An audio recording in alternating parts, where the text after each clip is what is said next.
एक साल पहले मैं मुल्तान से वापस लाहौर आने के लिए एक बस स्टॉप पर खड़ा था कि अचानक मुझे वहाँ एक रोती हुई लड़की दिखाई दी। तो मैं उसके पास गया और उससे रोने की वजह पूछी कि वो आखिर क्यों रो रही है। वो मुझे कहने लगी कि मेरे अब्बू लाहौर में नौकरी करते हैं और थोड़ी देर पहले उनके दफ्तर से कॉल आई है कि उनका एक्सीडेंट हो गया है और वो लाहौर के एक अस्पताल में एडमिट है। मैं लाहौर जाने के लिए पिछले 1 घंटे से बस का इंतज़ार कर रही हूँ, लेकिन कोई बस नहीं आ रही। बस इसी परेशानी की वजह से मुझे बहुत रोना आ रहा है। उस लड़की की बात सुनकर मैंने उसे हौसला दिया कि आप परेशान ना हो, सब ठीक हो जाएगा, अल्लाह पाक सब बेहतर करेंगे। इतनी देर में बस आ गई और हम दोनों लाहौर के लिए निकल आए। मैं उसका ध्यान बटाने के लिए इधर उधर की बातें करता रहा और फिर लाहौर पहुंचते ही मैंने उसे अपना नंबर दिया और ये कहा कि अगर उसे किसी भी चीज़ की ज़रूरत हो तो वो मुझे कॉल कर सकती है।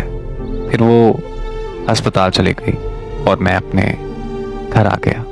अगली सुबह मुझे उसकी कॉल आई और वो मुझसे कहने लगी कि मुझे आपसे मिलना है। तो मैं उससे मिलने के लिए एक रेस्टोरेंट पे चला गया। वहाँ वो मुझे कहने लगी कि मुल्तान में मैंने आपसे एक झूठ बोला था। मेरे अब्बू अस्पताल में दाखिल नहीं है, बल्कि वो तो मुल्तान में है और बिल्कुल तंदुरुस्त है।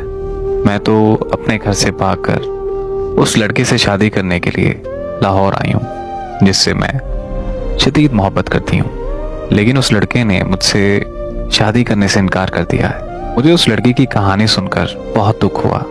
तो मैंने उससे पूछा कि क्या मैं उसकी कोई मदद कर सकता हूँ।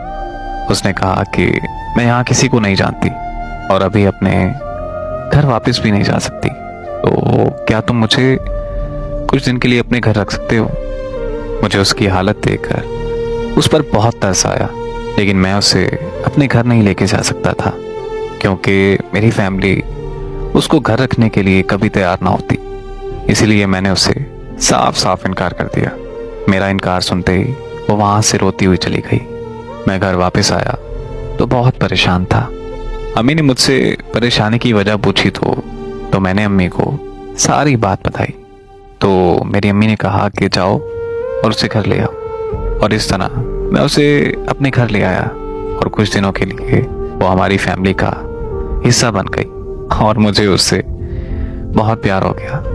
एक दिन हम दोनों घर की छत पर बैठे थे तो मैंने उसे प्रपोज कर दिया।